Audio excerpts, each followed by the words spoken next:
Welcome to my channel doctor CMPCV। तो dear student, आज से आपको दोबारा से क्लासेस मिलेंगी। आपको एक एक पॉइंट पर डिस्कस किया जाएगा, आपको अच्छी तरह से समझाएगा और वीडियो छोटा ही होगा, ज़्यादा बड़ा नहीं होगा। तो आज का सब्जेक्ट है शिक्षा का समाजशास्त्रीय एवं दार्शनिक आधारगत परिप्रेक्ष्य, यानी कि perspectives in sociological and philosophical basis of education. तो अगर आपको इसका सिलेबस जानना है तो आपको इसका पहला वीडियो देखना पड़ेगा और इसका प्लेलिस्ट भी जल्दी ही बन जाएगा। बन चुका है, एटलीस्ट वो शो नहीं कर रहा है, उसको मैं देख लूँगा। ठीक है, तो आप लोग कोशिश करें, अच्छे से पढ़ाई करें। तो चलिए स्टार्ट करते हैं। Let start now our topic.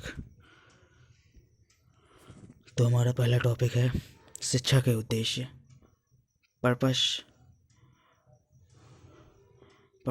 And objectives of education. इसका उद्देश्य क्या है, पर्पस होता है ना, आप लोग जानते होंगे। तो चलिए स्टार्ट करते हैं इसे, जल्दी से, लेट नहीं करना है। तो शिक्षा के व्यक्तिक उद्देश्य, इंडिविजुअल ऑब्जेक्टिव्स ऑफ एजुकेशन। पहले मैं इसका अर्थ बता देता हूँ।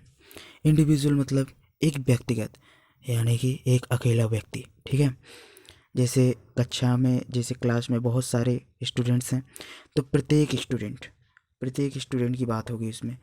प्रत्येक स्टूडेंट के लिए उनकी योग्यता के अनुसार अलग अलग चीज़ें उपलब्ध कराने के लिए शिक्षा का उद्देश्य होता है। जैसे मैं अभी क्लियर हो जाएगा। चलिए पढ़ते हैं पहले। व्यक्तिक उद्देश्य से तात्पर्य यह है कि शिक्षा द्वारा व्यक्तिगत शक्तियों, योग्यताओं और क्षमताओं का विकास किया जाना चाहिए। यह उद्देश्य मुख्य रूप से व्यक्ति का सर्वांगीण विकास करना चाहता है। अभी आप सुनते जाइए, बाद में क्लियर किया जाएगा। इसके अनुसार शिक्षा को ऐसा वातावरण प्रस्तुत करना चाहिए जिसमें व्यक्ति अपनी योग्यताओं, क्षमताओं का स्वतंत्र रूप से विकास कर सके और अपने जीवन को अधिक सफल और उन्नत बना सके। शिक्षा का व्यक्तिक उद्देश्य व्यक्ति की व्यक्तिक विभिन्नताओं पर बल देता है। व्यक्ति को अपनी योग्यताओं, रुचियों, अभिरुचियों, क्षमताओं और आवश्यकताओं के अनुसार व्यक्ति विकास करने की पूर्ण स्वतंत्रता होनी चाहिए। जिस व्यक्ति की रुचि कला और संगीत में है, उसे ऐसे ही शिक्षा मिलनी चाहिए जिससे वह अपने क्षेत्र में कुशल हो सके। ऐसे व्यक्ति को अगर आप डॉक्टर, इंजीनियर या क्लर्क बनाना चाहें तो उसके प्रति अन्याय करना है। यही इसका मतलब था। अगर आपकी रुचि एक पर्सनल व्यक्ति, हर व्यक्ति के अंदर अलग अलग क्वालिटीज़ होती हैं। किसी में डांस करने की क्षमता होती है ज़्यादा, किसी में फिजिकल वर्क नहीं, किसी को जिम करना ज़्यादा पसंद होता है, रेसलर की तरह होता है। ठीक है, किसी को मानसिक वर्क करना ज़्यादा पसंद होता है, एज अ टीचिंग वीचिंग। ठीक है ना। तो हर व्यक्ति में अलग अलग क्वालिटीज़ होती हैं। अगर कोई डांस हीरो बनना चाहता है ना, एक डेली लाइफ के एग्जांपल्स मैं बताना चाहता हूँ। अगर किसी को एक्टर बनना है तो अगर आप उसे डॉक्टर, इंजीनियर बनाएंगे तो कतई उसके लिए अन्याय ही होगा, आप अन्याय कर रहे हैं। तो अगर आप शिक्षित हैं, आप शिक्षक हैं, तो उसके गुणों को पहचानें और उसे ऐसा डेवलप करें कि वह अपनी क्वालिटीज़ को जान सके। ठीक है ना, अपनी क्वालिटी पहचान सके, अपनी योग्यता पहचान सके, तब जाके वह अपने मुकाम को जल्दी हासिल कर पाएगा। ठीक है, तो चलिए देखते हैं।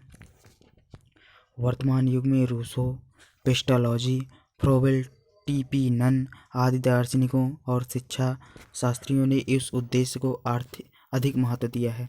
इन्होंने कहा है कि शिक्षा की व्यवस्था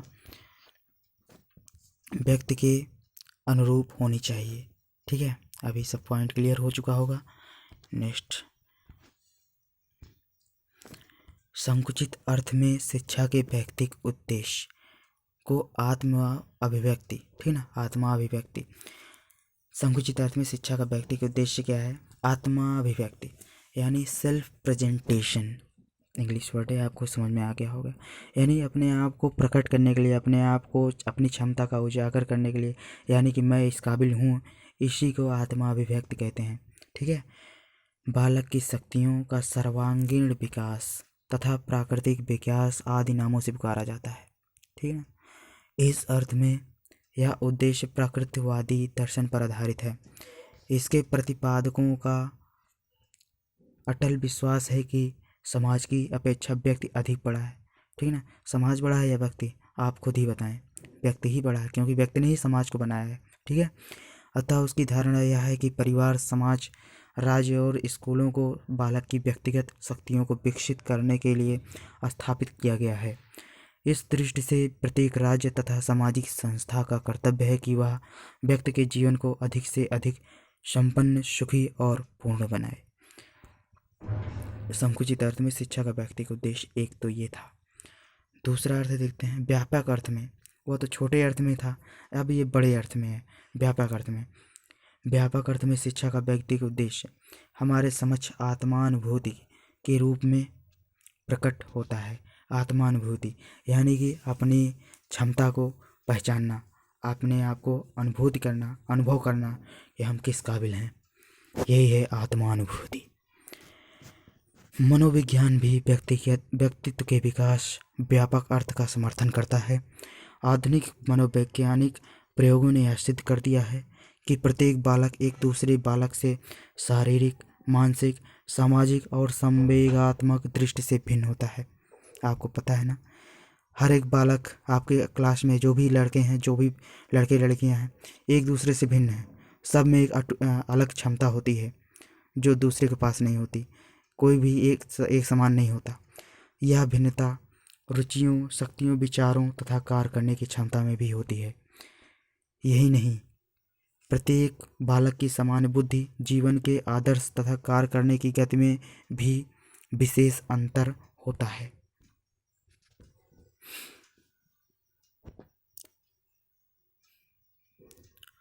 तो हमने व्यापक अर्थ में यही समझा कि मैंने डेफिनेशन बता दिया है। आप अगर आपको न समझ में आया हो तो आप वहाँ से बैक करके दोबारा से सुने, आपको बिल्कुल समझ में आ जाएगा। आप पढ़ भी लें, क्योंकि इसमें सुविधा है। आपके सामने स्क्रीन को रोक कर भी आप देख सकते हैं, पढ़ सकते हैं। उसके बाद मेरी आवाज़ को सुने अगर आपको पढ़ना पसंद नहीं है तो। ठीक है। तो उसके बाद चलते हैं। किसी बालक की बुद्धि मंद होती है तो किसी की प्रखर यानी तेज होती है। किसी की बुद्धि धीमी होती है तो किसी की बुद्धि तेज होती है। इसी प्रकार एक बालक शारीरिक कार्य में रुचि लेता है तो दूसरा मानसिक कार्य करना पसंद करता है। किसी को मेहनत मजदूरी पसंद है तो किसी को डॉक्टर, इंजीनियर बन के आराम से पैसा कमाना पसंद है, यानी कि वो मानसिक कार्य कर चुका है। और किसी को अभी भी मेहनत मजदूरी ही करनी है। सॉरी, मैं किसी को तकलीफ़ नहीं पहुंचाना चाहता, पर आप मानसिक कार्य करेंगे तो पैसा ज़्यादा ही है, समझिए ना। यदि प्रत्येक बालक के व्यक्तित्व का उत्तम विकास करना है तो व्यक्तिगत विभिन्नता के सिद्धांत को दृष्टि में रखना होगा। अतः प्रत्येक स्कूल का कर्तव्य है कि वह बालक की रुचियों, आवश्यकताओं और योग्यताओं को दृष्टि में रखते हुए उसके समक्ष ऐसे अवसर प्रदान करे जिसके आधार पर उसकी मूल प्रवृत्तियां निखर जाएं तथा उसकी समस्त शक्तियों और गुणों का समुचित विकास होकर वह एक उत्तम व्यक्ति बन जाए। कैसा लगा मेरा डायलॉग? ये आपको पॉइंट क्लियर हो चुका होगा। ठीक है, तो नेक्स्ट पेज पर चलते हैं हम लोग। तो हमारा एक पॉइंट तो क्लियर हो गया है, वो था 1.2.1 का पूरा पॉइंट्स मैंने क्लियर कर दिए हैं। संक्षिप्त रूप में व्यक्ति शिक्षा का जो उद्देश्य था और व्यापक रूप में शिक्षा का जो उद्देश्य था व्यक्तिगत रूप में। ठीक है, तो अब चलते हैं शिक्षा के द्वारा व्यक्तिगत विकास के उद्देश्य, objectives of individual development bye education. Point है इसका पॉइंट 1.2.1.1। अब इसका देखते हैं हम क्या है। ये अलग पॉइंट्स है। ठीक है, अब इसके अलग अलग पॉइंट्स से देखते हैं। चलिए स्टार्ट करते हैं। समाज के अंतर्गत कोई भी दो व्यक्ति एक जैसे व्यक्तित्व के नहीं होते हैं। आपको अभी व्यापक में मैंने बताया था ना, कोई भी व्यक्ति एक दूसरे के समान नहीं होता, सब अलग अलग होते हैं। सब में कुछ ना कुछ विभिन्नताएं होती हैं, चाहे वह क्षमता हो, रुचि हो, बुद्धि आदि हो। शिक्षा के द्वारा व्यक्तियों के व्यक्तिगत विभिन्नताओं, रुचियों, क्षमताओं, बुद्धि आदि का विकास को बढ़ावा देना ही व्यक्तिगत उद्देश्य का आधार है। ठीक है ना। शिक्षा का यही मतलब है कि प्रत्येक व्यक्ति को उसकी क्षमता को बताए, उसकी क्षमता को अनुभूति कराए, ताकि वह जिस काम को करना चाहता है उसमें रुचि लेकर बहुत जल्द ही सफल बन जाए। इसके अंतर्गत निम्न प्रकार के उद्देश्य सम्मिलित हैं। देखते हैं। शारीरिक विकास से संबंधित उद्देश्य, objectives related to physical development. Tulsidas ji ने कहा है, तुलसी धन धान शरीर आहे लव, अर्थात शरीर से ही सब कुछ है। स्वस्थ शरीर से ही मनुष्य सभी उद्देश्यों, सभी लक्ष्यों को प्राप्त कर सकता है। अतः शिक्षा का सबसे महत्वपूर्ण उद्देश्य शारीरिक विकास करना है। स्वस्थ शरीर से ही सभी इच्छाओं की प्राप्ति की जा सकती है, चाहे वह भौतिक से संबंधित हो या आध्यात्मिकता से। अगर आप शरीर से स्वस्थ हैं तभी आपको कार्य करने में रुचि मिलेगी, तभी आप फोकस होकर एक कॉन्सेंट्रेशन यानी ध्यान मग्न होकर एकाग्र होकर आप पढ़ाई कर सकेंगे या फिर कोई सा भी कार्य हो। ठीक है ना। तभी सबको आप स्वस्थ शरीर से ही प्राप्त कर सकते हैं। सभी स्वस्थ शरीर होगा तभी आप उस कार्य को कर सकते हैं पूरी रुचि के साथ, तभी आप जल्दी अपने उद्देश्य को प्राप्त कर सकते हैं। समझ गए बच्चों? चलो ठीक है, देखते हैं नेक्स्ट पॉइंट। बौद्धिक या मानसिक विकास से संबंधित उद्देश्य, ऑब्जेक्टिव्स रिलेटेड टू इंटेलेक्चुअल और मेंटल डेवलपमेंट। मस्तिष्क ही मनुष्यों की सभी क्रियाओं एवं गतिविधियों को संचालित करता है। मस्तिष्क के बिना मनुष्य की कल्पना भी नहीं की जा सकती है। मस्तिष्क मानसिक रूप से विकसित मनुष्य ही सामाजिक, आर्थिक एवं राजनीतिक क्षेत्रों से संबद्ध समस्याओं का समाधान कर सकता है। समझ में? जब आपका मानसिक ही तैयार नहीं होगा, आप मानसिक रूप से आप सही गलत समझ ही नहीं सकते, ठीक है ना, तो आप क्या समाज में अपना निर्णय दे सकते हैं, या फिर आप धन कमा सकते हैं, या फिर आप राजनीति के क्षेत्रों में भी उतर सकते हैं? नहीं ना। अगर आपको सही गलत का फ़र्क पता है, आपको शिक्षा है, आपके ज्ञान, आपको कहाँ यूज करना है, कहाँ प्रयोग करना है, अगर आपको ये सब पता होगा तभी तो आप इन सब क्षेत्रों में माहिर होंगे। ठीक है। सत्य असत्य, उचित अनुचित, भाषा का ज्ञान, अध्यात्म का ज्ञान तथा यथार्थता का ज्ञान बालकों के मानसिक विकास से ही संभव हो पाता है। ठीक है ना। अगर आपका दिमाग सही है तो आप इन सब कार्य को आसानी से कर सकते हैं। मानसिक विकास की तरफ बालकों में तर्क, मनन, चिंतन, स्मृति, निरीक्षण एवं निर्णय लेने की क्षमताओं का विकास होता है। अतः बालकों का मानसिक विकास शिक्षा का प्रमुख कर्तव्य है। शिक्षा का यही मतलब होता है कि आप तो टॉपिक पढ़ा दिए, ठीक है ना, लेकिन उस टॉपिक को यूज कहाँ करना है, अपने डेली लाइफ में कहाँ यूज करना है, आपके मानसिक विकास को भी कैसे विकसित करना है, यही शिक्षा का मानसिक उद्देश्य है, बौद्धिक उद्देश्य है। ठीक है ना। इसी को विकसित करना है। पॉइंट 2 क्लियर हो चुका है। अब हम पॉइंट 3 पर चलते हैं। देखते हैं पॉइंट 3 में क्या है। उत्तम चरित्र के विकास का उद्देश्य, objective of good character development. समाज के अंतर्गत मनुष्यों के व्यवहार तथा रहन सहन से संबंधित कुछ नियम और सिद्धांत होते हैं। आचार विचार से संबंधित नियमों का पालन करना नैतिकता कहलाती है। नैतिकता के लिए चारित्रिक रूप से सुदृढ़ होना आवश्यक है।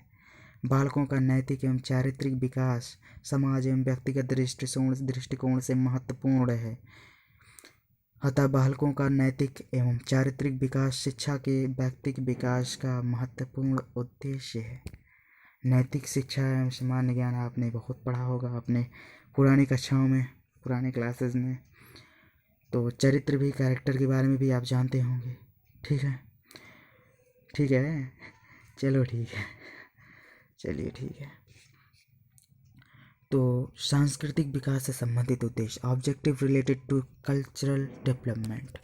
देश के सांस्कृतिक विचारधाराओं एवं गतिविधियों के विकास के लिए शिक्षा का महत्वपूर्ण योगदान होता है। शिक्षा का उद्देश्य बालकों में अपने देश की संस्कृति के प्रति आस्था रखने एवं उन्हें उस संस्कृति के अनुरूप आचरण करने का भी प्रावधान निहित होता है। अगर आपको शिक्षित ही नहीं है, अपने देश के बारे में जानते ही नहीं हैं, तो आप देश के बारे में क्या सोचेंगे? आप सिर्फ भ्रष्टाचार करेंगे और कुछ नहीं करेंगे। इसीलिए शिक्षा आवश्यक है अपने देश के विकास करने के लिए, देश के बारे में सोचने के लिए, उसके लिए कुर्बान होने के लिए।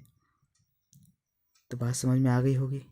पॉइंट 5 क्लियर करते हैं। अब आध्यात्मिक विकास से संबंधित उद्देश्य, objective related to spiritual development. Spiritual से आपको समझ में आ गया होगा कि बहुत पुरानी सभ्यता जिसमें आत्माओं को ज़्यादा महत्व दिया जाता था। पाश्चात्य संस्कृति यानी बहुत पुरानी संस्कृति के प्रभावों को देखते हुए आज शिक्षा का उद्देश्य बालकों के में आध्यात्मिक गुणों की वृद्धि करके उनका आध्यात्मिक रूप से विकास करना है। भौतिकवाद के कारण देश की आध्यात्मिकता धीरे धीरे कम होती जा रही है तथा हम अपनी मूल संस्कृति से दूर दूर होते जा रहे हैं। सबको पता चल रहा है, मोबाइल आ चुकी है, बहुत सारी टेक्नोलॉजीज आ चुकी हैं, फिर हम अपनी मंत्रों को, जो भी तंत्र मंत्र था, सबको भूलते जा रहे हैं कि नहीं? ठीक है ना, कहीं कहीं चलता है, लेकिन बहुत ज़्यादातर भूल ही चुके हैं। बालकों में आध्यात्मिक मूल्यों को जागृत करने का कार्य शिक्षा के व्यक्तिगत विकास के उद्देश्यों में निहित होना चाहिए, जिससे बालक उस परम शक्ति को समझ सके जो संपूर्ण विश्व का संचालन करती है। ठीक है ना, उस परम शक्ति को समझ सके, यानी ईश्वर। समझ में आया होगा। चलिए पॉइंट 6 पर हम चलते हैं।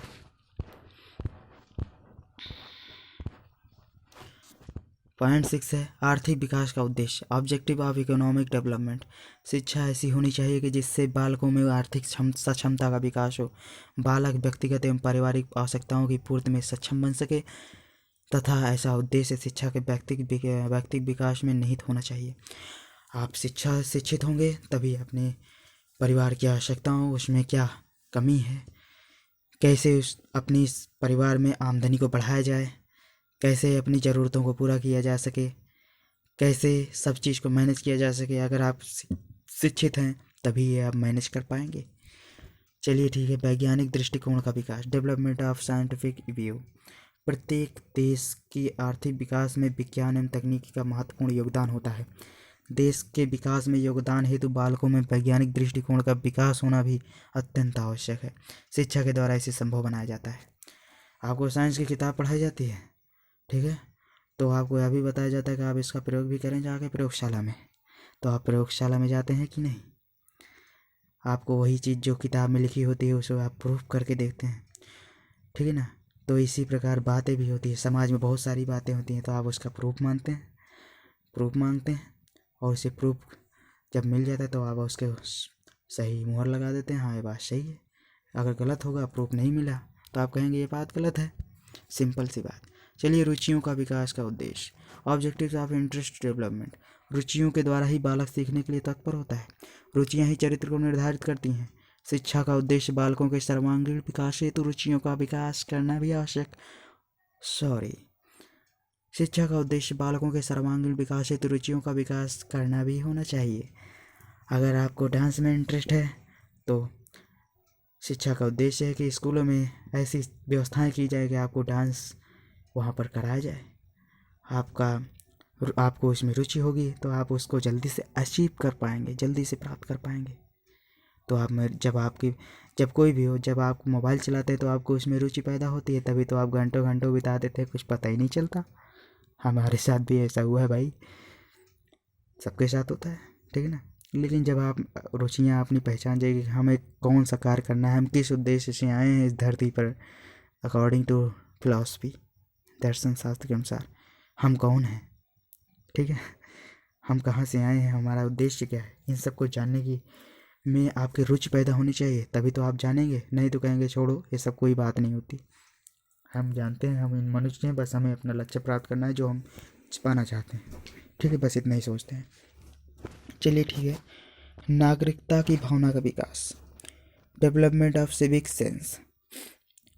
एक योग्य नागरिक बनने हेतु बालकों में सामाजिक नेतृत्व का गुण विकसित करना भी शिक्षा का व्यक्तिगत विकास का एक उद्देश्य है। योग्य नागरिक बनकर ही बालक देश की प्रगति में सहायक हो सकता है। पॉइंट क्लियर होना चाहिए, 2-3 बार बोल चुका हूँ इसके बारे में, वही सब बातें हैं। सामाजिक एवं वातावरण से समायोजन का उद्देश्य, objectives of adjusting to society and environment. बालकों में सामाजिक कार्यों, सामाजिक चेतना एवं सहयोग की भावना को विकसित करना भी शिक्षा के उद्देश्यों में निहित है। शिक्षित व्यक्ति पर्यावरण से भी सामंजस्य भी स्थापित कर लेता है। अगर आपको पता ही नहीं है कि हम जो सांस लेते हैं उसमें O2 होती है, तो O2 को बचाने के आप प्रयास भी नहीं करेंगे, आप पेड़ पौधे भी नहीं लगाएंगे, है ना। अगर आप शिक्षित हैं तो आपको पता होगा कि हमारे लिए ऑक्सीजन कितनी महत्वपूर्ण है, तो आप पर्यावरण की व्यवस्था को बनाए रखने के लिए आप उसमें पेड़ पौधे लगाएंगे, वृक्षारोपण करेंगे, तो पर्यावरण से सामंजस्य स्थापित कर लिए कि नहीं आप। तो ठीक है, ये पॉइंट क्लियर हो चुका है आई थिंक। तो बहुत सारे पॉइंट्स क्लियर कर लिए हैं हमने। तो अब हमारा नेक्स्ट पॉइंट होगा व्यक्तिक उद्देश्य के पक्ष में तर्क। ठीक है, तो हमारा नेक्स्ट पार्ट में, नेक्स्ट वीडियो में इसी के बारे में चर्चा करेंगे। तब तक के लिए अगर आपको ये वीडियो पसंद आया होगा, आपको मेरी बात पसंद आई होगी, बताने का तरीका अगर अच्छा लगा होगा, तो आपको एक काम करना है, इस वीडियो को जल्दी से जल्दी प्रमोट करेंगे, अपने क्लासमेट्स को बताएंगे। ठीक है, चैनल को सब्सक्राइब करेंगे, लाइक करेंगे, और जो भी आपकी क्वेरीज होंगी, जो आपकी इच्छाएं होंगी, आप उसको कमेंट में मेंशन कर दें। अगर मैं देखूंगा तो मैं ज़रूर उसका रिप्लाई करूंगा। ठीक है, तो चैनल को लाइक करें, शेयर करें, सब्सक्राइब करें और इसे प्रमोट भी करें। ठीक है, ये आपका उद्देश्य है, इसमें आपको कोई मेहनत नहीं लगती, सिर्फ क्लिक करना है। ठीक है, और हाँ, बहुत लोगों ने कहा कि इसका PDF भी उपलब्ध कराया जाए, तो हम कोशिश कर रहे हैं, आपको टेलीग्राम लिंक भेज देंगे, सेंड कर देंगे या फिर शेयर कर देंगे वीडियो में ही। ठीक है, लिंक डिस्क्रिप्शन में, अभी तो नहीं, आप अभी वेट करें, बहुत जल्द ही हम टेलीग्राम का लिंक शेयर कर देंगे।